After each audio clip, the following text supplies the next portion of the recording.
ये फूल सिर्फ आप पर ही खिलता है राजन बाबू। जी आप तो तकल्लुफ करते हैं।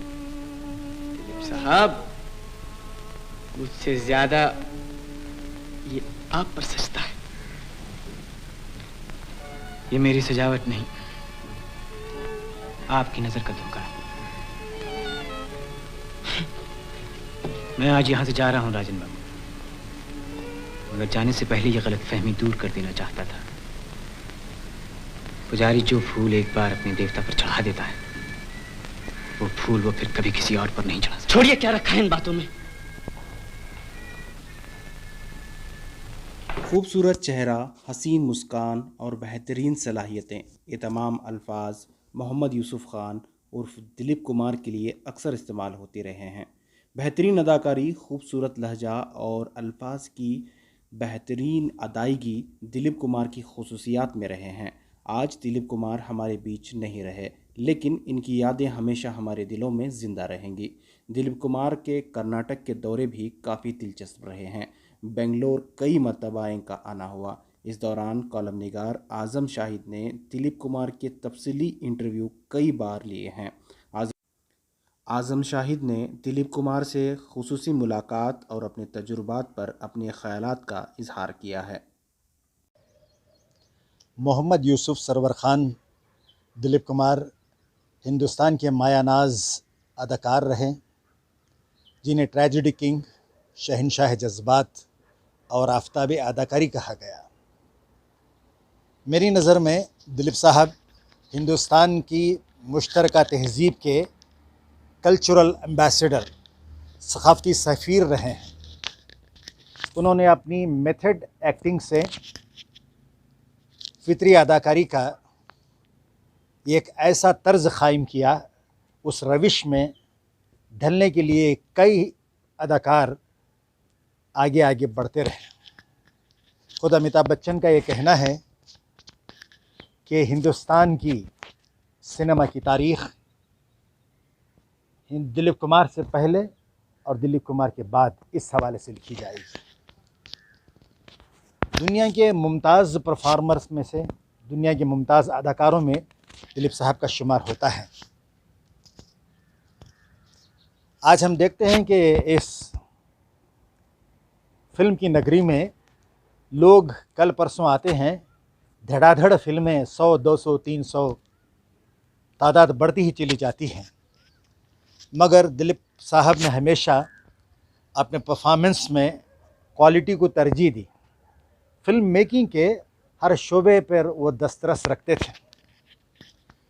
तकरीबन 60 दहाइयों पर मुश्तमल इनका फ़िल्मी करियर में उन्होंने सिर्फ 60 फिल्में की हैं। फिल्मों के मामले में वो बहुत ही सिलेक्टिव रहे हैं। दिलीप साहब की पैदाइश 11 दिसंबर 1922 और आज उनकी रहलत 7 जुलाई 2021। इस दरमियान के वक्फे में उन्होंने वाक़ियात से भरपूर ज़िंदगी गुजारी। अपनी हुनरमंदी, अपनी दानिशमंदी और अदबी ज़ौक़, मुल्क व मिल्लत के मसाइल से कमा-हुक्का आगही, वाबस्तगी, सोशल काज से उनकी दिलचस्पी और मुल्क के हालात पर गहरी नज़र, इसके बाइस वो फिल्म इंडस्ट्री से जुड़े रहने के बावजूद भी मुल्क के मुमताज़ थिंकर्स में उनका शुमार होता था।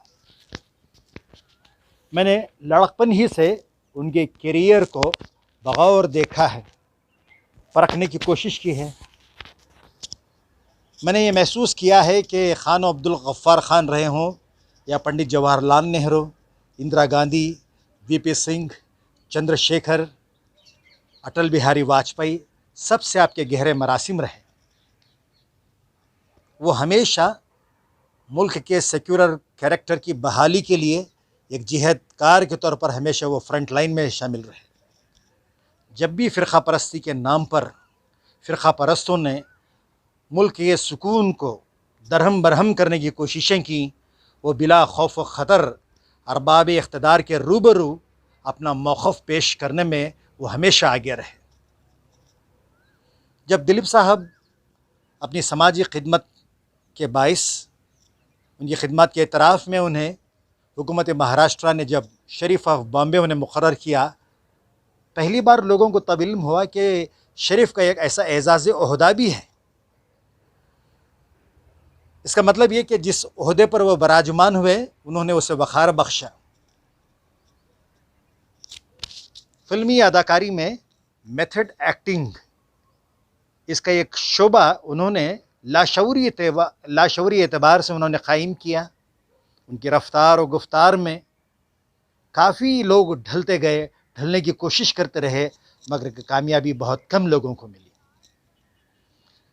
किसी को देखकर लोग कहते थे कि भाई ये दिलीप कुमार की नकल कर रहा है, मगर दिलीप कुमार तो वो हमेशा हो ना सका। मैं आपसे अर्ज़ करूं कि दिलीप साहब अदब के रसिया रहे। उर्दू शायरी, ज़बान और अदब पर आपको बड़ा गहरा उबूर था। कई अदबी महफ़िलों में लोग सिर्फ़ उन्हें सुनने के लिए कसीर तादाद में जमा हो जाते थे। और आज भी यूट्यूब में आप देखें कि आपकी फ़िल्मबदी तकारीर जो हैं, अंग्रेज़ी में हो या हिंदी उर्दू में, आज भी बड़े शौक़ से, बड़े चाव से सुनी जाती हैं और आज भी याद किए जाते हैं। दिलीप साहब से महज़ एक इत्तेफ़ाक़ के तौर पर 1985 में मेरी उनसे मुलाकात हुई, जब वो बेंगलोर में राजेंद्र सिंह बाबू, जिन्होंने बड़ी अच्छी कन्नड़ फ़िल्में बनाई हैं, उनकी हिदायत में वो फ़िल्म आग का दरिया में रेखा के मुक़ाबिल काम कर रहे थे। मैंने उनसे ख्वाहिश ज़ाहिर की कि मैं आपका इंटरव्यू करना चाहता हूं। उन्होंने दूसरे दिन सुबह का वक्त दिया। बेंगलोर के होटल वेस्ट एंड में जब मैं वहां गया उनसे मिलने, मुझे बताया गया कि वो बॉम्बे लौट चुके हैं। फिर मैं इंतज़ार करता रहा, क्योंकि लड़कपन ही से मैं उनका शायदा था, उनके काम को मैंने परखा था। मेरे अब्बा और ख़ानदान के तमाम अहबाब उनके मद्दाह थे, उनके काम की तारीफ़ करते थकते नहीं थे। मैं इंतज़ार करता रहा। दिलीप साहब खुशगवार हवा के झोंके की तरह वो नमूदार हुए। मैंने उन्हें याद दिलाया कि कल शाम मेरी उनसे मुलाकात हुई और मैं उनका इंटरव्यू करना चाहता हूं। उन्होंने कहा चलिए साथ चलते हैं। फिर जो गार्डन एरिया है विंडसर मैनर का, उसमें तकरीबन हम चलते चलते गुफ्तगू हमारी होती रही। ना मेरे पास टेप रिकॉर्डर था, लिखने के लिए पैड पे फुर्सत ही नहीं मिलती थी कि दिलीप साहब अपने मखसूस अंदाज में ठहर ठहर कर मेरे सवालात का जवाब देते रहें। मैंने उनसे ख्वाहिश ज़ाहिर की कि ये इंटरव्यू मेरे लिए एक यादगार है, मैं चाहता हूँ कि इसकी कुछ तस्वीर ले लें। वो कह रहे थे कि भाई जब आपके फ़ोटोग्राफ़र्स आ जाएं तब तस्वीर हो जाएंगी। इस तरह तकरीबन 2-2.5 घंटे हम चलते रहे, फिर किसी तनावर दरख्त के नीचे बैठे रहे, फिर किसी और साये में बैठे रहे, फिर चलते रहे। इसी तरह सुबह की नरम और शगफ्ता धूप में वो सब्ज़ाज़ारों में होटल वेस्ट एंड के हम चलते चलते रहे और इंटरव्यू होता रहा। इंटरव्यू के अख्ताम पर उन्होंने सालार के ख़ारईन के लिए और मेरे लिए भी उन्होंने उर्दू में एक पैगाम भी दिया, जो इंटरव्यू के साथ वो छपा भी। फिर इसके बाद मुझे दिलीप साहब से 2 और मरतबा इंटरव्यू करने का मौका मिला। एक बार यूँ हुआ कि साबिक़ वज़ीर रोशन बेग ने अपने एक फ़लाही इदारे के तहत एक फ़लाही प्रोग्राम किया। बेंगलोर के शिवाजी नगर रज़ल मार्केट में बहुत बड़ा जमे गफ़ीर के रूबरू एक बहुत बड़ा जलसा मुनक़्क़द हुआ। उस प्रोग्राम का कोऑर्डिनेशन और उसकी एंकरिंग निज़ामत का भी मुझे मौका मिला। दूसरे दिन होटल अशोक में एक चैरिटी प्रोग्राम में अमीन सयानी भी इस प्रोग्राम में मौजूद थे। मुझे दिलीप साहब का तारुफ़ कराने का मौका मिला। फिर इसके बाद जब कभी भी उनसे मुलाकातें होती, अदब, सियासत, कौम और मिलत के मसाइल, वो यहाँ अपनी रियासत कर्नाटक के मुसलमानों का अहवाल भी जानना चाहते थे। मैंने ये महसूस किया कि दिल दर्दमंद के हामिल थे। वो अपने गैर मुताला और मुशाहदात की रोशनी में वो मुल्क के हालात को परखते थे और एक अच्छे समाज की तश्कील और उसकी ताबीर के लिए हमेशा उसके वो ख़वां रहे। दिलीप साहब जिस किसी महफ़िल में होते, जिस किसी बड़े मजमू में होते सबकी तवज्जो का मरकज़ हो जाते। सियासी शऊर भी बदरजे आतम उनमें मौजूद था। महाराष्ट्र से उन्हें राज्यसभा के लिए मुंतखब किया गया। वहाँ भी वो हिंदुस्तानी अवाम की नुमाइंदगी मवस्सिर तौर पर करते रहें। दिलीप साहब से जुड़ी इतनी यादें हैं जिसके इजहार के लिए वक्त कम है। मैं यूँ महसूस कर रहा हूँ कि जब बहुत कुछ कहने को जी चाहता है तब कुछ भी कहा नहीं जाता, ऐसी मेरी कैफियत है।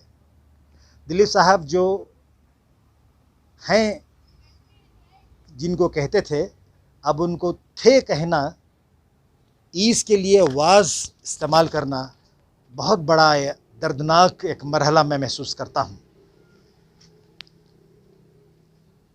जब मेरे घर वालों से उनकी ख्वाहिश पर मैं दिलीप साहब को मिलवाने ले गया वेस्टर्न होटल में, और कई ऐसे दोस्त अहबाब जमा थे जो दिलीप साहब के साथ तस्वीर खिंचवाना चाहते थे। थके हुए थे दिलीप साहब, मगर फिर भी बड़ी खुश उसलूबी के साथ, खुलूस के साथ उन्होंने सबके साथ तस्वीरें खिंचवाईं। और फिर थोड़ी देर के बाद वो वापस आए, मुझे अंदर बुलाया और बताया कि बच्चे, ख़वातीन और सब लोग बैठे हुए हैं, उनके लिए खाने का कुछ इंतज़ाम कर लें हम। मैंने कहा नहीं, हम सब चलते हैं, आपका बहुत शुक्रिया कि आपने हमें वक्त दिया। मगर दूसरे ही पल मैंने देखा कि हाथ में ट्रे लिए हुए, खाने की चीज़ें लिए हुए वो हमारे तरफ बढ़ रहे थे। मैं लख्त लपक कर आपके पास पहुंचा। जो बैठे हुए लोग थे सब हैरान शशदर रह गए थे कि दिलीप साहब जैसी बड़ी शख्सियत उनके लिए खाने का इंतज़ाम कर रही थी। दोपहर का वक्त था। अभी मैं उनको वो चीज़ें दे ही रहा था कि फिर दिलीप साहब आए, एक और ट्रे साथ में लाए और मुझे बताया, देखिए कि दस्तरखान इतना बड़ा चुना गया है, इतना सा खाना, इतना सा खाना सिर्फ हम दो लोग, मैं और सायरा बानो, क्या खाएंगे। इस लिहाज से वो सबके साथ खंदा पेशानी से पेश आ रहे थे। ऐसी बहुत सी यादें हैं जिनके इजहार के लिए बहुत वक्त दरकार होता है। फिर किसी मौके पर ये बातें मैं अपने लिए समेट के रखता हूँ। दिलीप साहब, उन्होंने वैसे ही फुल सर्कल लाइफ उन्होंने अपनी ज़िंदगी गुजारी। 98 ईयर्स में वो हमारे दरमियान से रुखसत हो चुके हैं।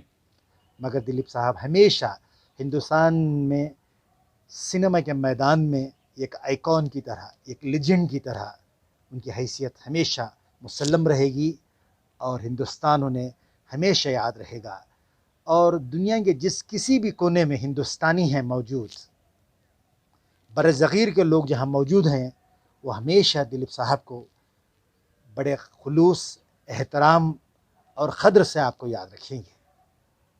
यही उनका बहुत बड़ा कारनामा है कि उन्होंने नस्ल दर नस्ल लोगों को मुतासर किया और अपने पीछे अपने अनमिट नखूश वो छोड़े हैं। दिलीप साहब हमेशा हमेशा याद रखे जाएंगे।